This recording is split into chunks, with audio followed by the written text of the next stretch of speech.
준비 찬송 133장 합시다. 133장입니다.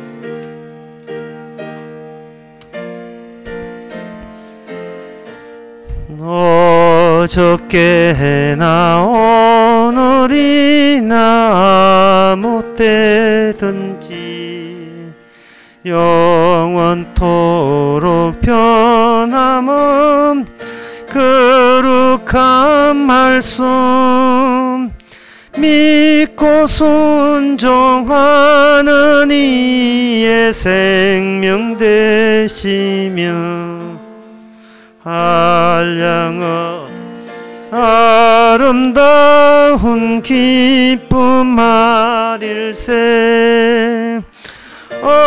어저께나 오늘이나 무궁히 한결같은 주 예수 찬양합시다. 세상 지나고 변할지라도 영원하신 주 예수 찬양합시다. 4절 합시다. 엠마오 행하시던 주님 오늘도 한결같 우리 곁에 함께 계시고 우리들을 영접하려 다시 오실 때 변함없는 영광의 주자이시오니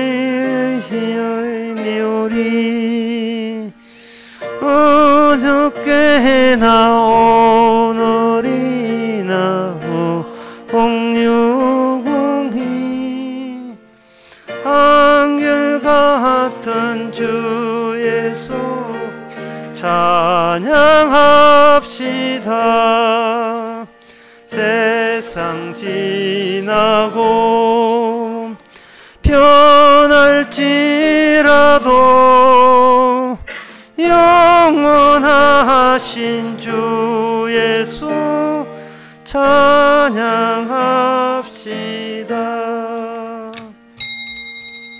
다같이 묵도하심으로 오후 예배를 함께 드리겠습니다.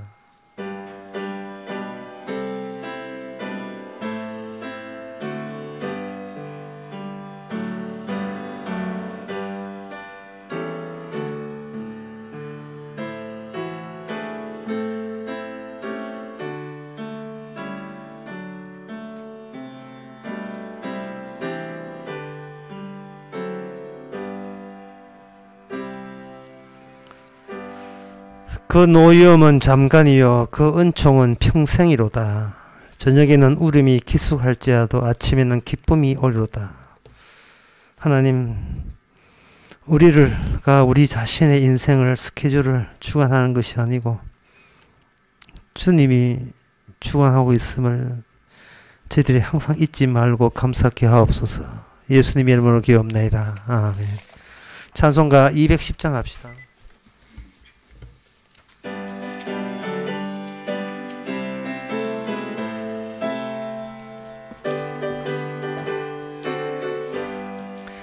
내 죄사함 받고서 예수를 안디 나의 모든 것 다 변했네.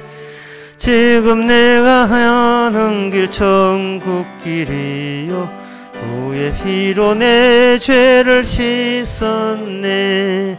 나의 모든 것 변하고 그 피로 구속받았네. 하나님은 나의 구원 되시오니 내게 정죄함 없겠네. 주님 밝은 불 떼사 어둠에 치고 나의 모든 것 다 변했네. 지금 내가 주 앞에 온전케 됨 주의 공로를 의지함일세. 나의 모든 것 변하고 그 피로 구속받았네.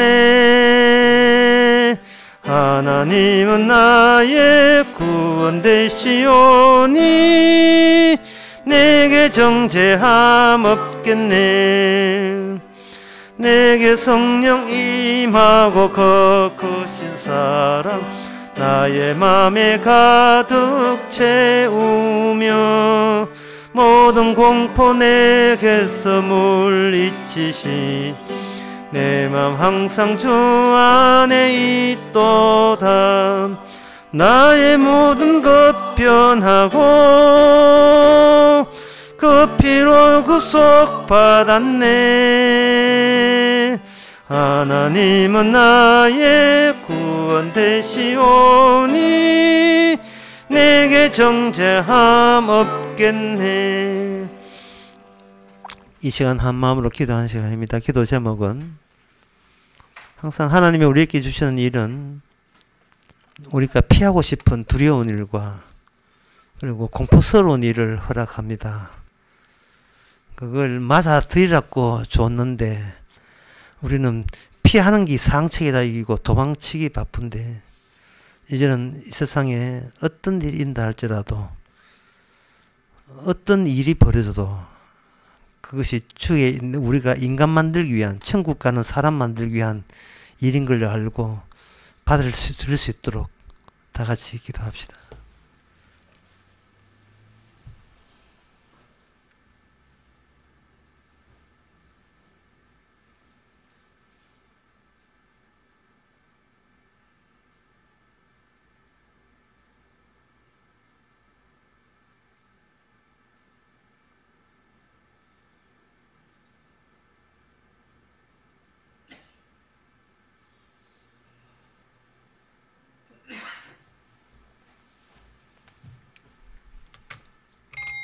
하나님 아버지, 우리네 인생에 우리가 입맛에 맞는 골라서 가질 입장이 아닌 것을 이제는 저희가 깨닫게 하여 주시옵소서.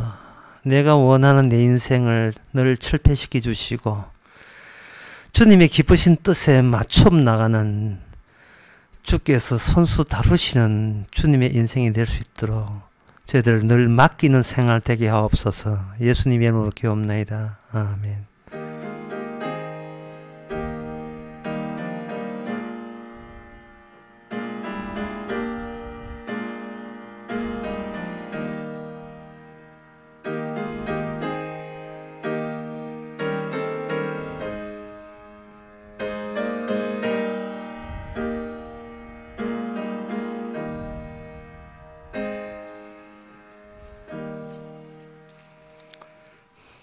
하나님의 말씀은 여호수아 9장 22절에서 25절까지입니다.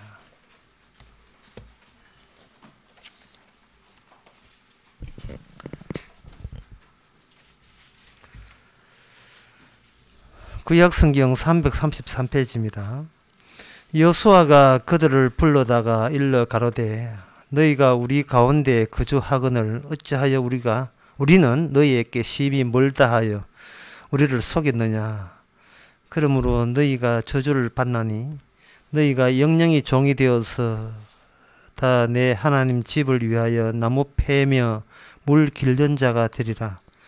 그들이 여호수아에게 대답하여 가로되 당신의 하나님 여호와께서 그 종 모세에게 명하사 그 땅을 다 당신들에게 주고 그 땅 모든 거민을 당신들의 앞에서 멸하라 하신 것이 당신의 종에게 분명히 들리므로 당신들을 위하여 우리 생명을 잃을까 심히 두려워하여 이같이 하였나이다.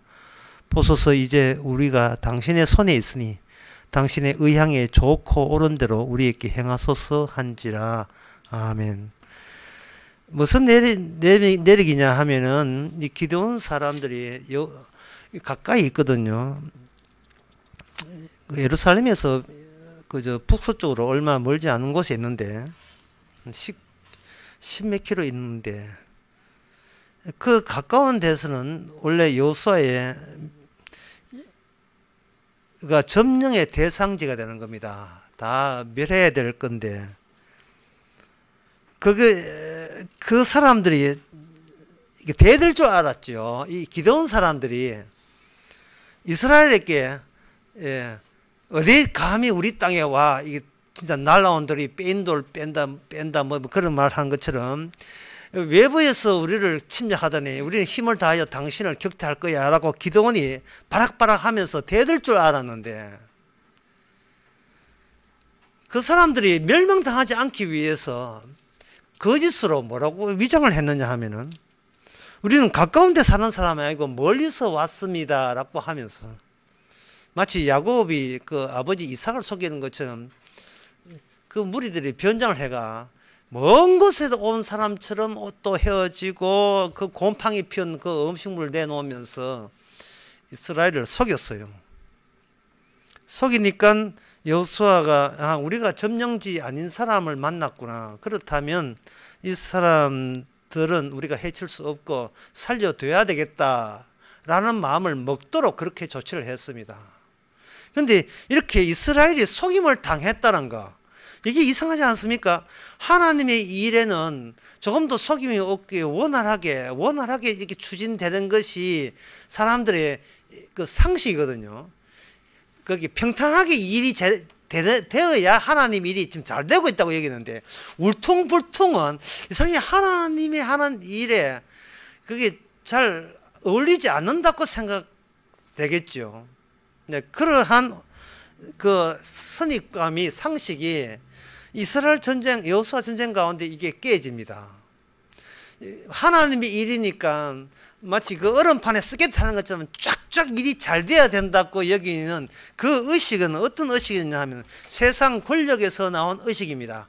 세상 권력은 어떤 특징을 갖고 있느냐 하면 하나의 그 권력의 누수가 없이 모든 통치하는 지역에서 반발 없이 대담 없이 완벽하게 그 권력으로 장악되는 상태를 좋은 상태, 선한 상태, 질서가 제대로 가동될 수 있는 여지가 있는 상태, 제대로 통치가 통치답게 발휘되고 있는 상태로 그런 식으로 생각을 했던 거죠. 그래서 그러한 의식이 이스라엘 내부에도 그대로 이렇게 갖고 있었습니다. 똑같은 아담의 자손인들이니까 인간들이 생각하는 게 다 그래서 거기죠. 그래서 이스라엘이 이제는 권력자, 갑질로 나서는 겁니다. 감히 우리 하나님과 함께 있는 이스라엘께 대들 자는 없을 것이다. 이거는 뭐냐? 앞으로 한 일이 매끄럽게 하자 없이 잘 진행될 것은 뻔하다 라는 이런 선입감이 작용한 겁니다. 벌써 이스라엘은 이 권력자다운 면모를 유지하려고 다들 그렇게 생각한 거죠. 상당히 이 말씀은 오늘날 이 교인들에게 또 성도들에게 교인들은 빼놓고 성도들에게 굉장히 많은 교훈을 줍니다. 내가 이제는 종교를 불교에서 기독교로 바꿨기 때문에 하나님 안 믿었는데 이제 믿었기 때문에 하나님께서 나를 통해서 일할 때 깔끔하게 아마 하자 없이 무리 없이 일이 잘 스무스하게 잘 풀릴 것이라고 여기는 것, 그 자체가 하나님의 전쟁에 대한 큰 오사입니다. 하나님에 대한 큰 오해예요. 따라서 이런 기도원 주민들의 이스라엘 속임은 껄끄러움이 없이는 인간은 자기 갱신이 될 수가 없다는 것. 하나님의 전쟁이라 하는 것은 결국 적을 처벌하기 아니라 하나님 편에 있다는 그 인간들의 개조와 관련되어 있어요. 우리가 복음적으로 아는 상식을 여기서 다시 한번 제가 말씀드리면 이렇습니다. 천국이 있다고 갈 수 있는 나라가 아니라 거기에 합당한 사람이 돼야 돼요. 근데 우리가 알고 배운 것은 뭐냐? 이 세상에 적합한 인성으로 무장되어 있습니다. 그냥 나만 챙기는 것은 뭐 다른 사람도 마찬가지니까 그걸 정말 묵인하고 있는 거예요. 니는 네 것 챙기고 나는 내 것 챙기고 일 없지? 그럼 당연한 거 아니야. 이걸 고쳐야 되는 거예요. 이걸 뭔가 고친다는 것은 모델이 있어야 되거든요. 지금 나는 이런데 저 사람처럼 될래라고 이게 바뀌어야 될 어떤 표준적인 모델이 있어야 되는데 이 세상에는 모델 될 인물들이 없습니다. 나중에 얘기했지만 자기를 내어주고 불사르게 내어주고 구제하고 그것 자체가 복음이 아니에요. 그게 복음이 아니라고요. 왜냐하면 사람은 선하면 선한 대로 자기가 선하다고 자꾸 확인해 나서게 되고 악해도 언젠간 선한 일을 하면 그만이잖아. 또 악해도 또 선한 일로 간주해요. 사람은 이래도 선하고 저래도 선하고 이래도 복받을 만하고 저래도 복받을 만하고 그 외에는 자기 자신을 달리 생각할 줄 모르는 이상한 존재입니다. 아주 고정적이에요. 자기가 훌륭하다는 것은 고정적입니다. 그래서 하나의 질서 체제로 잡겠다 할 때 예를 들어서 어떤 단체에서 10명의 단체가 있다면 10명의 단체가 전부 다 각자 자기가 최고이기 때문에 내 위주로 평정하고 싶다 생각을 10명이 다 갖고 있습니다. 모든 사람이 다 갖고 있어요. 논리라 하는 것은 핑계 불가해. 논리가 중요한 거 아닙니다. 내 뜻이 관철되는 것이 최종 목표였죠. 옳고 그런 것은 나중 문제예요. 내가 옳단 말이 하니까 큰 소리 나는 거예요. 논리가 문제가 아닙니다. 왜 나를 개무시하느냐 이게 큰 문제라니까. 이게 목소리 높이면 안 됩니다. 목소리 높이면 과학에 블랙홀이라는 게 있습니다. 스티븐 하킹이 주장하는 블랙홀.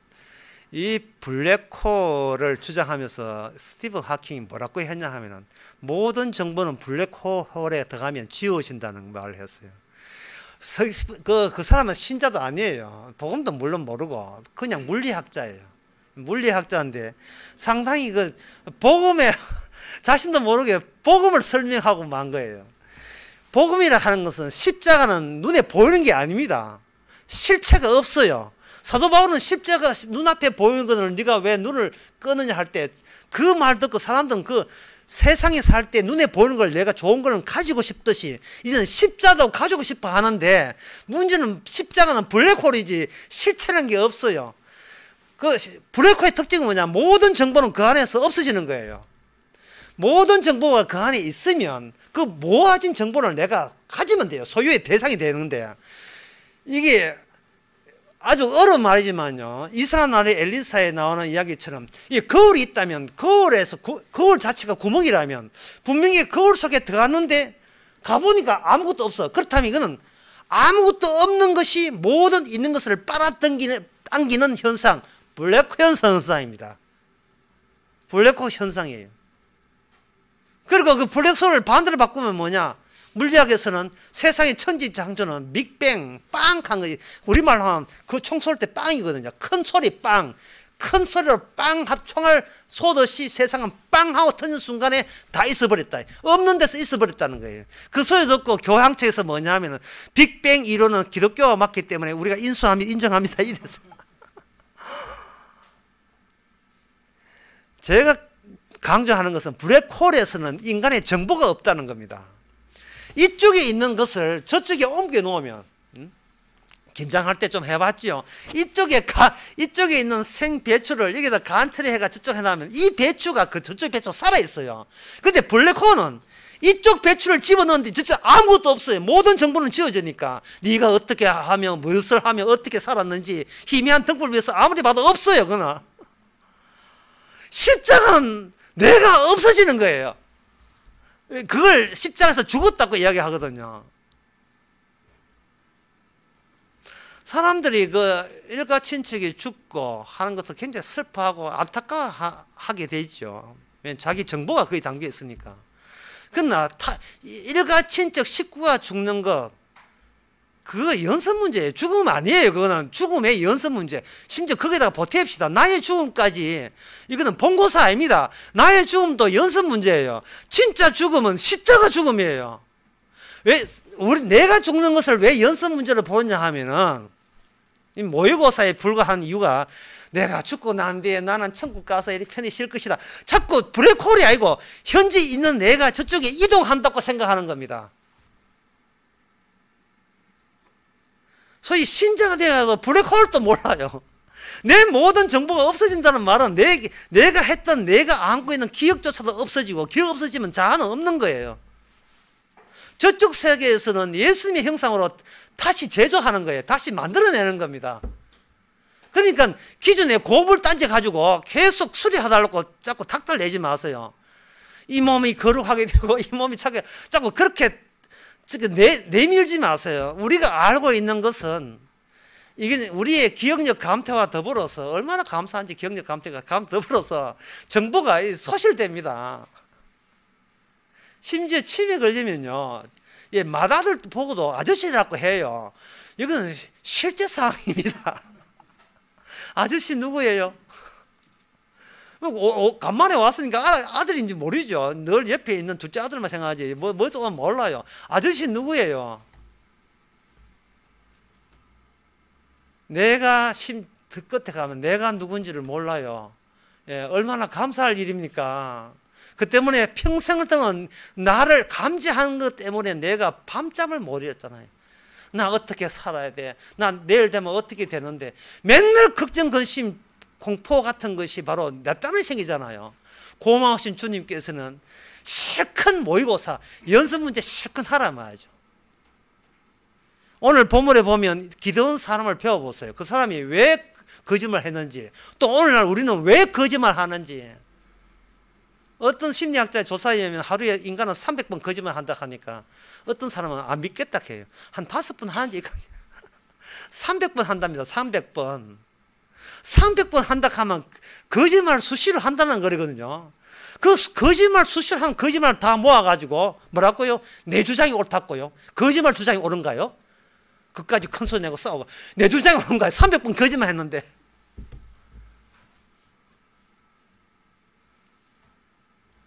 기도원 사람이 속였는데 오늘 본문을 봅시다. 왜 속였는지 나옵니다.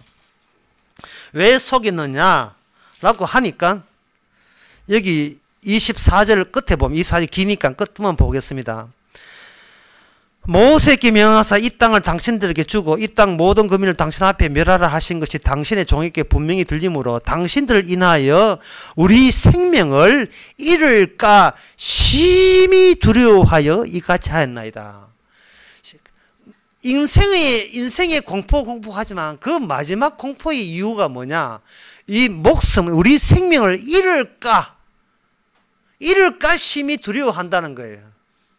히브리서 2장 15절 탁 떠오지 않습니까?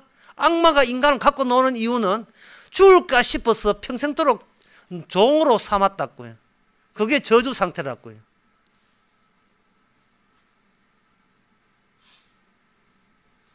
욥에게 하나님께서 딴 건 다 사탄에게 허락했지만 욥의 생명에 대해서는 허락지 않았습니다. 그건 우리에게 뭘 이야기를 하느냐 하면은 네가 걱정 안 해야 될 것을 악마한테 속아서 네가 평생토록 걱정하고 있다고요. 어떻게 아파트 띠내서 죽든지 연탄불 하든지 번개부탄, 그건 그때가 되면 그렇게 조건이 맞추어진 거예요. 본인의 의사가 아닙니다. 자살한 것도 본인의 의사가 아니에요. 이거 중요한 문제, 이거 밑줄 쳐놓고 이거 진짜 알아야 돼요. 어떤 사람 자살했다 아닙니다. 주께서 그렇게 몰아세운 거예요. 자살 아닌 죽음은 없어요. 모든 인간은 자살로 끝나는 겁니다. 편안하게 살다 죽었다, 편안하게 살다 죽은 게 아닙니다. 평생도록 그 죽음 하나를 위해서 모든 일들이 일어났어야 됐어요. 영천에서 집 사가지고 보통 먹고 신생일 하는 것도 전부 다 사흘 뒤에 죽기 위한 하나의 연습을 하고 있는 겁니다. 죽음을 반겨야 돼요. 물론 스스로 좋은 걸 밑 땡기려고 하고도 자살하지 말고. 뭐냐 하면은, 주님께서 여호와 전쟁을 벌리신 것은, 이스라엘 전쟁을 벌리신 것은 뭐냐 하면, 기도원 사람들이 하는 그 짓거리를 봐라. 어쩌면 이스라엘하고 다를 바가 없다는 거예요.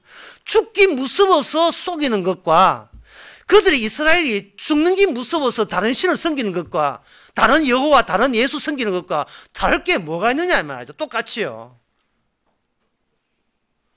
하나님 전쟁은요, 그냥 평탄한다 하는 것은 그렇게 하지 마세요. 늘 이게 울퉁불퉁 하는 겁니다. 끊임없이 왔다 갔다 해요. 자, 그러면 이런 오늘 본문을 통해서 이스라엘은 기도원 사람을 자기 안에 품어야 됩니다. 그러니까 이 말은 뭐냐? 이스라엘 속에 이질적인 것이 이미 들어왔다는 거죠. 들어왔는 걸 가지고 그걸 빼낼 수가 없어요. 왜 빼낼 수가 없냐 하면은, 여기 오늘 보면 22절에 보면,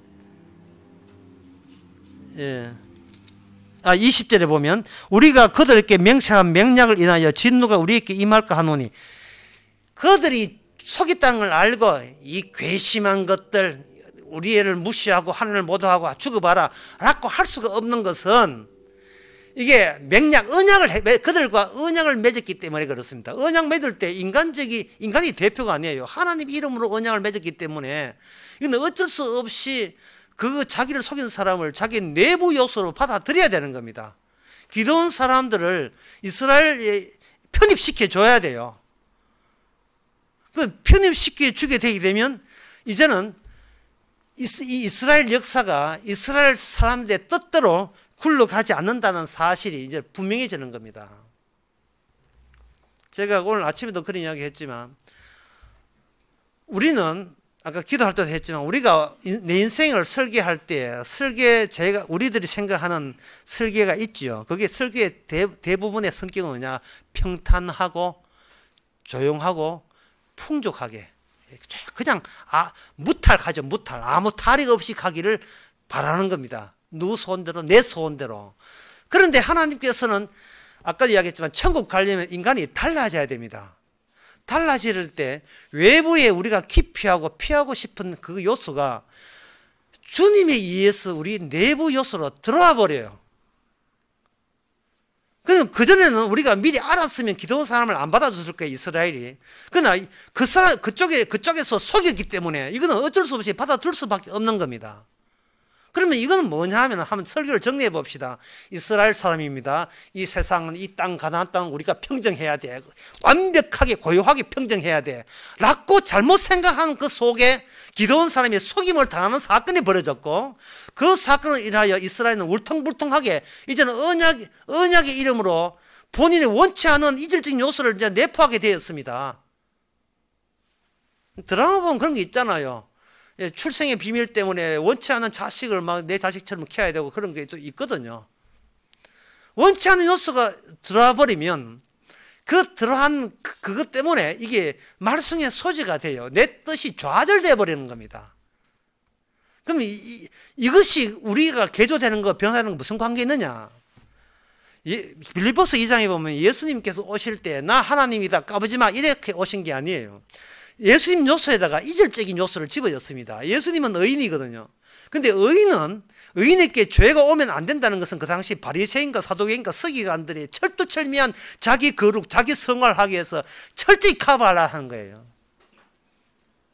그들은 하나님의 신이 임하면 나쁜 짓 하지 말고 착한 일을 하라고 힘이 심하기 때문에 우리는 하나님의 신을 임해서 바르게 살자 하는 주의가 그들의 바리새인주의입니다. 오늘날 그 한국교회가 하는 게 똑같이 선배격으로 했는 거예요. 그런데 자기가 남 앞에 들키기 싫은 과거라는 게 들어온 게 싫은 거예요. 나는 옳은 것만 보고 바른 것만 말하고, 이걸 불교에서는 팔정도라 하거든요. 바른 생각, 바른 마음, 바른 행동. 그처럼 오늘날 기독교랑 불교 똑같으니까 똑같은 성경 보고 착한 것만 하겠다는 거예요. 뭔가 숨기고 싶은 과거에 있는 겁니다. 이 세상에서는 경쟁사회에서 경제에 이기는 방법은 딱 하나밖에 없어요. 그 사람의 약점을 찾아내면 이깁니다. 아무리 잘하는 사람, 네 지난 8월달, 지난 여름에 네 한 일을 내가 안다. 이러면 이제 게임 오버. 게임 끝나는 거예요.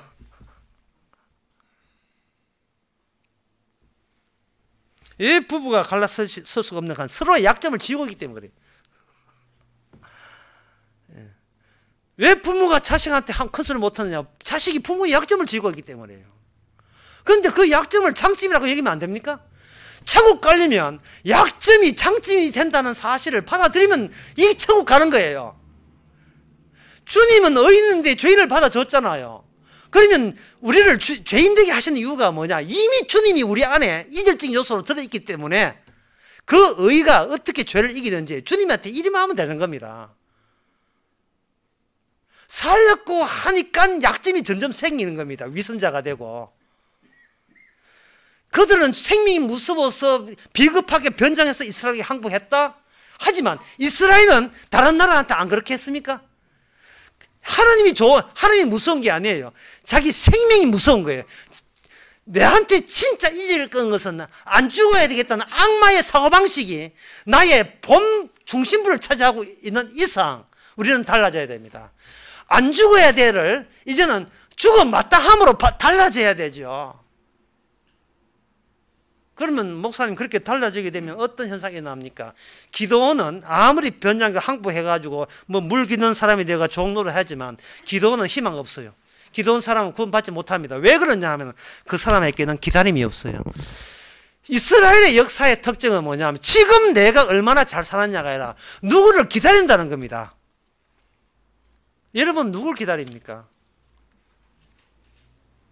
기다림이 성립되려면 자기 자신을 항상 가볍게 여길 수 있어야 돼요.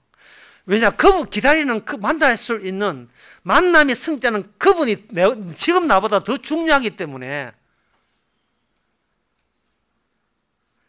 나 같은 것은 아무렇지도 않는 겁니다. 가볍게 보는 거다. 무게 다르면 저울에 제로 무게 70kg가 제로가 돼야 돼요. 아무것도 아니에요. 죽어도 괜찮아요. 왜냐하면 그분이 본고사니까. 기다린다는 것을 신약에서는 재림이라고 하죠. 재림. 예수님의 재림을 기다리는 자들이 진정한 이스라엘이다. 신약에서는 그렇게 얘기합니다. 왜냐하면 나의 구원은 기다림 앞에서는 의미가 없습니다. 나 구원 받았다. 소유 개념이거든요. 이제는 그거 버려야 돼요. 나 누구 기다린다. 여기에 믿음, 소망, 사랑은 항상 있을 것인데 그 소망, 믿음, 사랑은 항상 있잖아요. 그 기다림이 우리 안에 중심을 찾아야 돼요. 이제 우리를 소멸시킨 모든 정보를 소멸시킨 그 블랙홀에서 어떤 분이 등장하실 거예요. 우리를 죽이라고 몰고서 쳤던 그분이 생명이라는 이름으로 우리가 있던 그 정보를 주님의 자신의 정보라고 이야기하시면서 네가 살아온 것은 네 인생이야 내 인생에 있다고 내 정보였다고 이야기하면서 우리 정보 안에 우리를 품어주시는 방식으로 우리를 구원하는 겁니다. 그 예수님이 오늘날 우리에게는 너무나 이질적이에요. 세상 사람들은 다 지 힘으로 살아가기 때문에 그 이질적이 있는 그 사람 그분은 우리를 속인 게 아니고 사실은 우리는 늘 그상 속였지만 그분이 이스라엘이고 우리는 기드온이지만 그 이질적인 요소가 만남을 통해서 이제 우리는 그 이질적인 통해서 새로운 이스라엘로 변화시키는 작업을 지금도 주님께서는 기드온 같은 비겁한 우리들을 목숨이 무서워서 벌벌 떨면서 주님 살려달라고 매일같이 이렇게 하소연하는 이 비겁한 기드온 사람을 주님께서 우리의 모든 정보를 늘 지워주시는 은혜를 주시는 겁니다. 기도하겠습니다. 하나님 아버지, 지금이 전쟁중인 것을 저희들이 깨닫게 해주시고 우리가 조금만 편하면 만족하고 아프면 짜증내지만 사실은 우리의 영원한 기쁨은 누구를 기다린다는 여기 있음을 저희들이 몰랐습니다. 우리 속에 나쁜 것이 한 게 우리 자신이 의로움 속에 나쁜 죄인으로 같이 함께 있음을 믿게 하옵소서. 예수님의 이름으로 기도합나이다. 아멘. 찬송가 364장 합시다.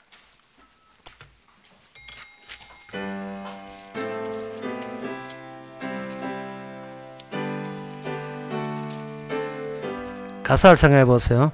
내 주를 가까이 하게 함은 십자가 짐 같은 고생이나 내 일생 소원은 늘 찬송하면서 주께 더 나아가기 원합니다. 내 고생하는 것 예냐고비 돌베개 베고 잠 갔습니다. 꿈에도 소원이 늘 찬송하면서 주께 더 나아가기 원합니다. 천성에 가는 길 험하여도 생명길 되나니 은혜로다. 천사 날 부르니 늘 찬송하면서 주께 더 나아가기 원합니다. 야곱이 잠 깨어 일어난 후 돌단을 쌓은 것 본받아서 숨질 때 되도록 늘 찬송하면서 주께 더 나아가기 원합니다.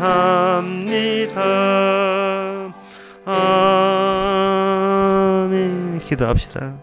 지금은 우리 주 예수 그리스도의 은혜와 하나님의 크신 사랑과 성령의 충만하심이 우리에게 닥치는 모든 일이 주님의 깊은 뜻에서 나온 것을 알아채는 모든 성도에게 주 이름으로 축원하나이다. 아멘.